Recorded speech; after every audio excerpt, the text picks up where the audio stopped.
Welcome back to The Deep Dive. This is a show where we give you the essential knowledge, the fascinating insights distilled from some of the most complex sources out there. And today we are embarking on a really profound journey. We're looking at cosmic architecture, ethics, infinite grace, all through a deep theological and exegetical analysis of Surah Ar-Rahman. The 55th chapter of the Holy Quran. And to do this, we're not just reading the text, we're leaning on the giants. That's right. We're drawing from the foundational insights of classic Sunni commentaries, the works of Ibn Kathir, Al-Qurtubi, Al-Razi, and Al-Tabari, to give you, the learner, a really comprehensive map. Okay, so let's set the mission right up front. This surah, it's famous. It's known for being both incredibly beautiful and, frankly, terrifyingly demanding. It is. It has this dual nature. So our goal today is to really extract those deep, often surprising connections. The ones between God's mercy, Ar-Rahman, and the order of the universe, the rules of social justice, and, of course, the future of accountability. We want to give you a shortcut, essentially.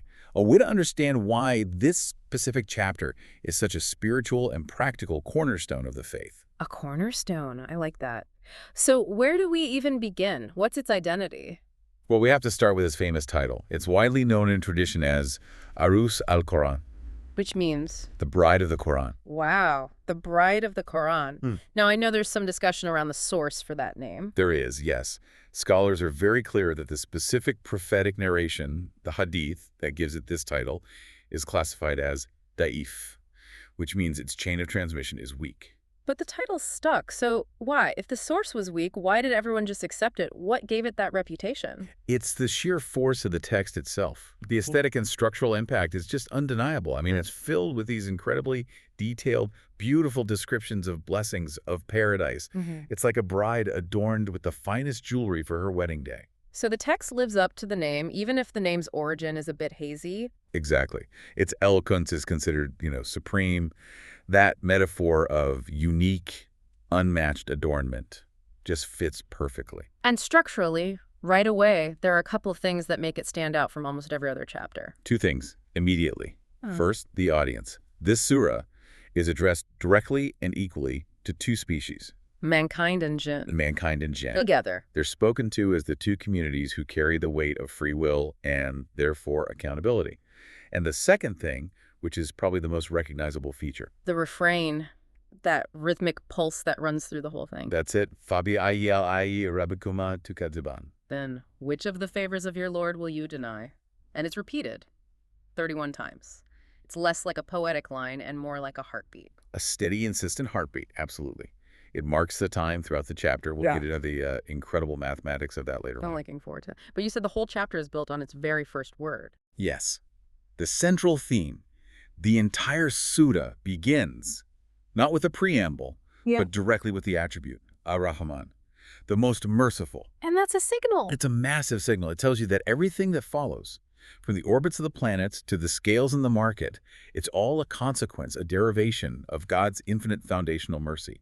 It's the source code for everything else. Okay, before we dive into the verses, we absolutely have to clarify a linguistic point. It's critical. We hear Ar-Rahman here, but so often we hear Ar-Rahim. As a listener, I need to know the fundamental difference. This is probably the most important theological distinction to make right at the start. It sets the tone for everything. Both words come from the same root, RHM, which means mercy or even womb. But their grammar is different. Ar-Rahman is the intensive, pervasive, all-encompassing form. So universal mercy. Precisely. It's the mercy that covers all of creation. It's unconditional in this life. It's the mercy that sustains the ecosystem, that gives air to the believer and the non-believer alike. It's the rain that falls on the land of the just person and the tyrant. It's God's general provision. The moment you exist, you're experiencing Ar-Rahman. You are. But that's different. Ar-Rahim is a special, particular, reserved mercy.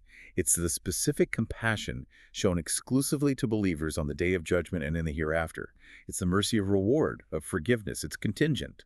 So by opening this surah with Ar-Rahman, the text is saying that what follows, the guidance, the creation itself, is all an act of universal grace. Exactly. It's establishing that the path to fulfillment, the blueprint for our existence, is laid out as an act of immense compassion, so that humanity isn't just left to wander in the dark. Okay, so with that mercy established, the surah then jumps into the sequence of creation. And this is part one, the divine pedagogy.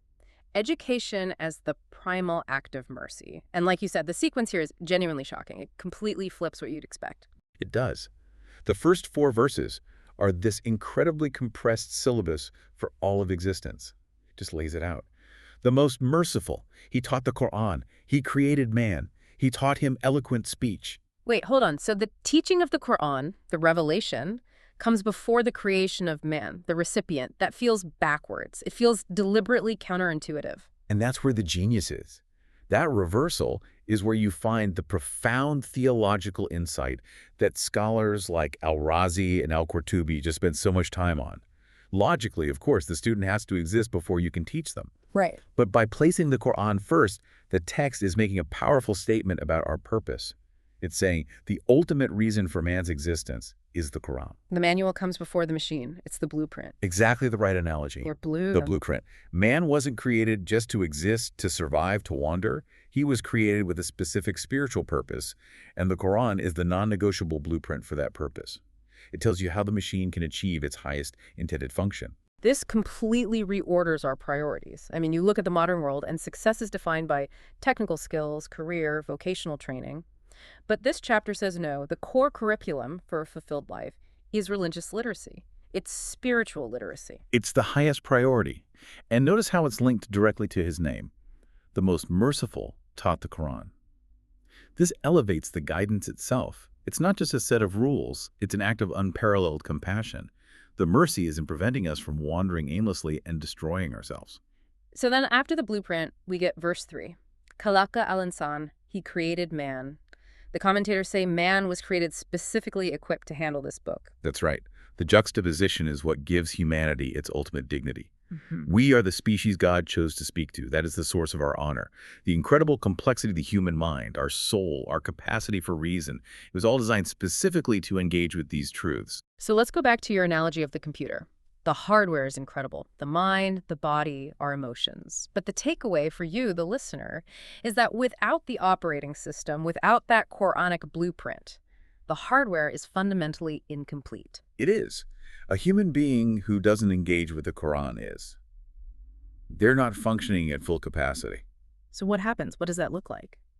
Well, the system might run basic programs, survival, earning a living, some social interaction, but it's missing the core programming for transcendence. It doesn't have the definition of justice, the roadmap for selfless relationships, the meaning of suffering, the promise of reward.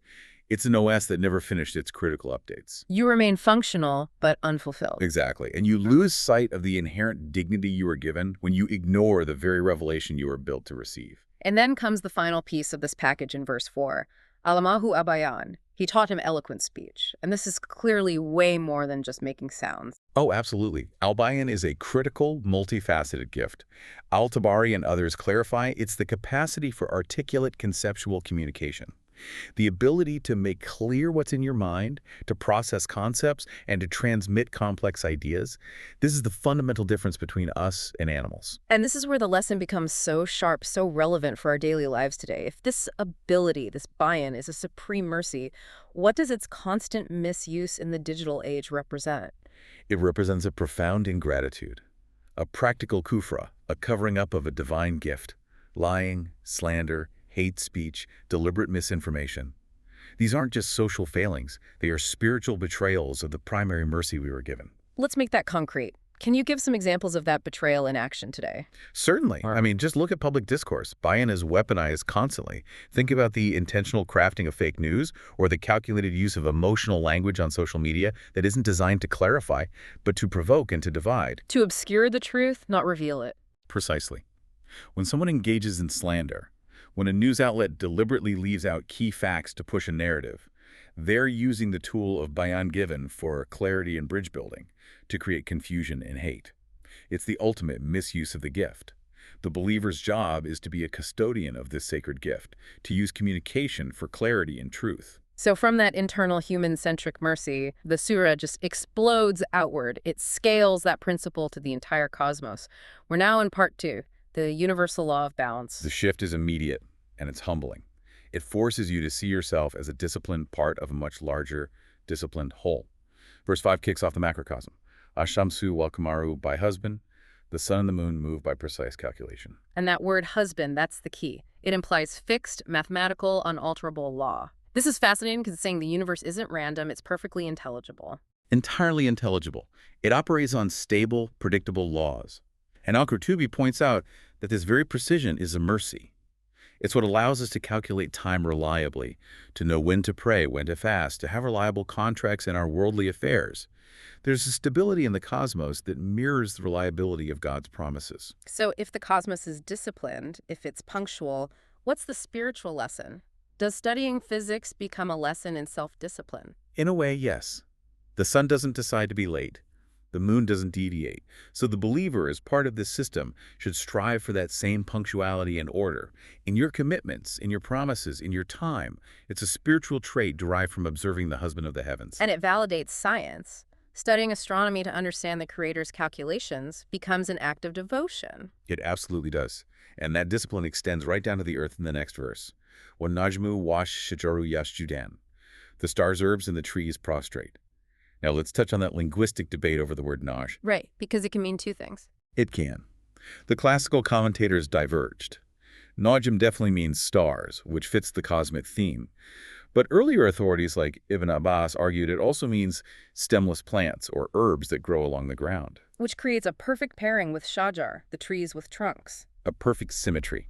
But either way, the final word is the same. Yesjudan. They prostrate, they submit. And that submission is metaphorical. It's not a physical bowing. Correct. It means total, involuntary submission to their created laws.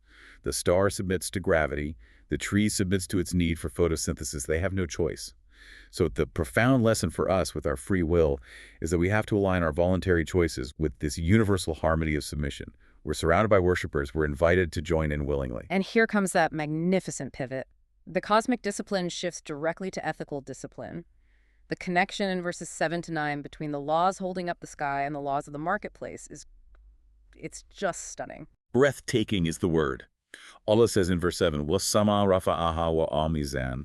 And the heaven he raised and imposed the balance. Is on the balance. It starts as a physical concept. The equilibrium of forces, gravity, atomic stability, what keeps the universe from just flying apart. And then, with no break, verse 9, Wa akmu al-wazna bil-qist, and establish weight in justice and do not make deficient the balance. He's talking about the market scale. Yes. The message is just completely unambiguous. Justice isn't a human invention, it's a universal law. The implication, drawing from commentators like Al-Tabari, is that when you cheat a customer by a few grams, you're violating the same law that holds the sky up. You are violating the same fundamental principle of equilibrium.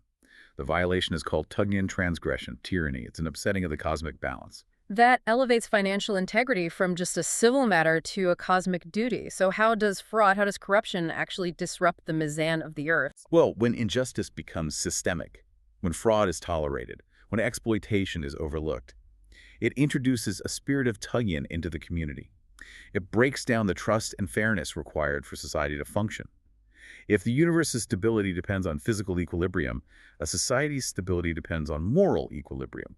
When you make that moral balance deficient, as the verse warns, that society risks collapse. So the Mizan is about more than just money. It's about moderation in everything. Everything. The sources stress this. Balance your worship with your need for rest, your spending with your charity. Extremism in any direction, religious fanaticism on one side, pure materialism on the other, is a transgression of the balance.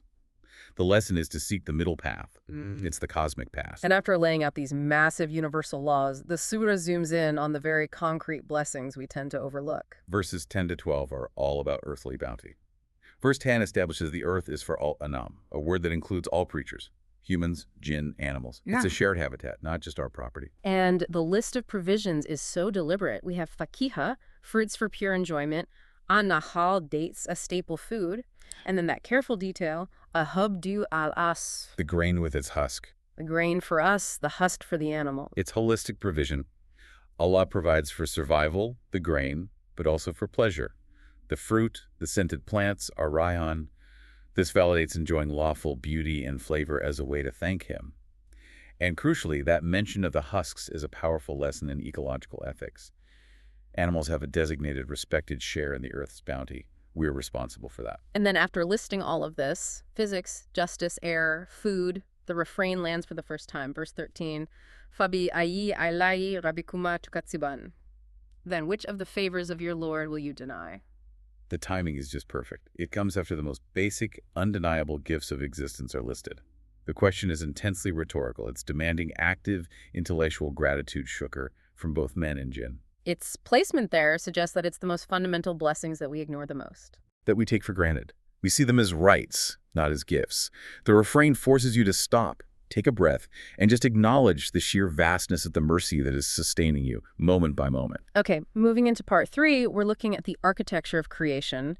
And the Sutta immediately goes back to that man and jinn duality by talking about their elemental origins. It does. Verses 14 and 15 detail where sentience comes from.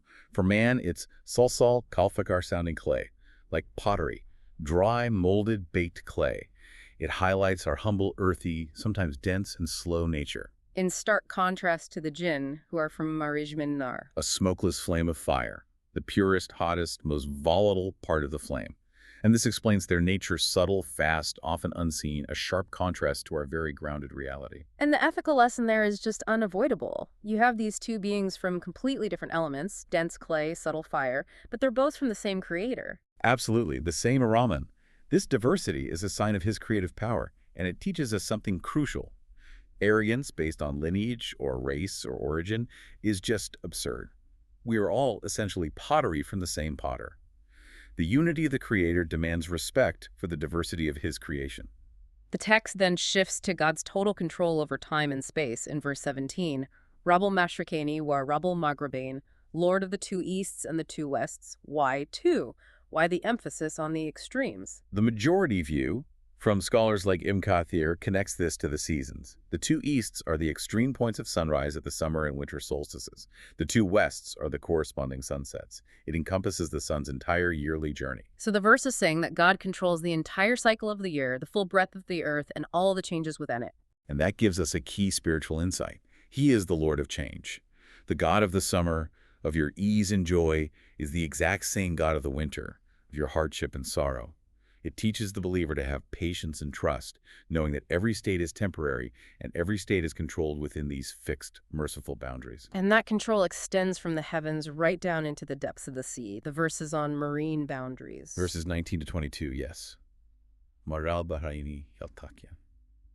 Bainahuma Barzakun. He released the two seas meeting, yet between them is a barrier. Modern science confirms this. It's the pycnocline, the density barrier that prevents waters of different salinity from just mixing chaotically. They meet, Yaltakian, but they don't dissolve into each other. So what's the moral parallel there for us as we navigate a really complex, diverse world? The physical law teaches us about moral and personal boundaries. We have to coexist with the world, with different cultures, with different ideas. We meet, but we must maintain our own moral and spiritual barzakh. Society needs boundaries. Privacy, property, core values, to function without dissolving into chaos. We coexist, but we maintain the distinct identity God gave us. And from these two distinct bodies of water, we get pure luxury, pearls and coral. Yakruju min humalulu wal marjun. The mention of items for pure adornment for zina is so important. It validates the lawful enjoyment of beauty and luxury as a form of gratitude. It also suggests that true value, whether it's these earthly treasures or spiritual wisdom, often requires a deep dive, an effort to explore those profound meeting points. Let's focus on how that divine sustenance even extends to our own ingenuity. Yeah. Verse 24, Wallahu Jawar. And his are the ships, elevated in the sea like mountains. This is such a critical insight into how we should view technology. The ships, which are obviously built by human hands with human skill, are explicitly attributed to Allah. His are the ships. Why? Why does God claim ownership of human technology? That detail feels so important. Because our ingenuity is entirely dependent on the primary laws that God created and sustains. He created the laws of buoyancy. He created the density of water, the strength of the wood or steel, the consistency of the wind. Without those foundational laws, the most brilliant engineer on Earth can't make a ship float. So every technological feat we achieve is only possible because of the system he's holding in place. Exactly. Human achievement is just the skillful arrangement of his continuously provided gifts. And that realization that everything is contingent leads us straight into part 4, the inevitability of accountability. The Surah grounds us with this philosophy of transience. It does. Verses 26 and 27 are a universal declaration. Kulaman alayafan. Everyone upon it will perish. Fan means to completely vanish, to be annihilated. Your wealth, your power, your health, your reputation, it's all temporary. This is the ultimate cure for materialism and greed. But then immediately you get the eternal contrast, Wayabko Wacharabika, and there will remain the face of your Lord. Owner of majesty and honor. Only the Creator is permanent. Right. And therefore, only the actions you do sincerely for the face of your Lord have any lasting eternal value. Everything else will perish with the world. Only charity, kindness, and worship, done for His sake, become eternal investments. And the sources point out this beautiful spiritual balance in that verse, the pairing of jalal, majesty or fear, and ikram, honor or generosity. That pairing is the engine of a believer's life. Jalal inspires awe, a constructive fear of God's power which acts as a brake, preventing you from sinning. Ikram inspires hope and love, the realization of His generosity which encourages you to do good. The believer has to walk that path between awe and hope. Thinking about God's permanence could lead someone to a deist idea, the clockmaker God who creates and then steps back. The verse 29 is a direct rebuttal to that. A powerful one. Kula yawmin huwa fishan. Every day He is in a state of action. Shan implies continuous, active, moment-to-moment involvement. Allah isn't a distant architect. He is actively managing creation, forgiving sins, answering prayers, changing situations, elevating some, humbling others, constantly. So for the person right now who's struggling, who's in a prolonged hardship, what does that concept of divine active management give them? It gives them profound hope, because if every day He is in an affair, then your current state, no matter how painful or difficult, is not permanent. Divine intervention is a constant possibility. It encourages you to keep praying because the King is never off the clock. He is actively managing the universe in real time. And that constant management leads inevitably to the day of judgment, which is introduced with this terrifying challenge. For verse 31 is chilling. Sanafruku lakum ayuhatakalan. We will attend to you, O two heavy burdens. Sanafrugu means we will dedicate our full and exclusive attention to your case. And Faklan, the two heavy burdens, refers to men and jinn who carry the weight of accountability. Then comes that ultimate challenge in verse 33. O company of jinn and men, if you are able to pass beyond the regions of the heavens and the earth, then pass. You will not pass, except by authority, Sultan. The implication is that we are utterly fenced in by divine power. Whether you see that as being unable to physically escape the universe, even with our technology, or unable to escape judgment, the illusion of our autonomy is just shattered. Sultan means a warrant, a permission, a power that we simply do not have. So if you can't escape, you have to prepare. Preparation is the only logical choice. And if you try to escape, the consequence is immediate. Shuaz min narwa nuhas, a flame of fire and molten copper or smoke. It's inescapable. This all culminates in the description of Judgment Day itself. The cosmos collapses. Yes. Faidhan shakwati sema'u. When the sky splits and becomes rose-colored like oil, Warda, rose-colored, and Dihan, melting grease. It's this vivid image of chaos and liquefaction. And then identification is instant. You're a full Mujumana bisimahum. The criminals will be known by their marks. Their inner corruption becomes external. There's no hiding. None. Their spiritual state just manifests on their faces. Darkness, or eyes blue with terror. They're seized by their forelocks and feet, a posture of total humiliation and control. Okay, we have to address the refrain here. The question, which favors will you deny, is repeated 7 times in this section describing hell. And the natural question for you, the listener, is, how is the threat of hell a favor? This is one of Al-Razi's most brilliant insights. It reframes everything. He gives 2 answers. First, justice is a favor. For every person who was oppressed and never saw justice on earth, the day of judgment is the ultimate promise of fairness. Punishing the oppressor is a pure act of mercy for the oppressed. Okay, and the second reason? The warning itself is a favor. Telling you about the fire so that you can avoid it is the highest form of compassion. A warning sign on a dangerous road isn't a threat, it's a lifeline. The warning is the mercy that allows you to prepare and be saved. That completely changes the tone. It's not just a threat. It's a final, urgent call to correct your course. And that call is motivated by mercy, by Ar-Rahman. All right, let's end this deep dive on that note of hope on reward. Part 5, the geography of reward and the structural miracle. For those who allowed that constructive fear, that jalal, to guide them, they are promised the high gardens. The prerequisite, as verse 46 says, is khawf, the fear or awe of the maqam, the standing before Allah. That constructive awe is what prevents you from sinning in secret and acting tyrannically in public. And the reward is immediate. 2 gardens, Janathan. The sources speculate this could be one for men, one for jinn, or one for deeds done, and one for sins avoided. The key is just abundance and overwhelming luxury. The descriptions are incredible. The Wat Afnan, spreading branches, and uniquely, Tajrin, two flowing springs. Flowing water means continuous, effortless, infinite abundance. And they recline on couches lined with brocade. The point is, if the hidden lining is the finest silk, can you imagine how luxurious the outer fabric must be? When it's beyond comprehension, and this leads to that powerful principle of Ihsan, of excellence. Verse 60 asks, is the reward for excellence anything but excellence? This is the spiritual golden rule. Ihsan is to worship God as if you see him. It means striving for beauty and perfection in everything you do, going beyond the bare minimum. The verse is a divine promise. You give Allah your absolute best, and he will give you his best reward, the highest level of paradise. But the surah is so merciful, it accommodates everyone, because right after that we're introduced to the lower gardens, the second tier of reward. Wamin Dunihima Janatan. And besides these two are two other gardens. This differentiation is so important. The high gardens are for the Muqarrabun, the foremost, those who strove for Ihsan. The lower gardens are for the Ashab al-Yamin, the companions of the right, who did the minimum required.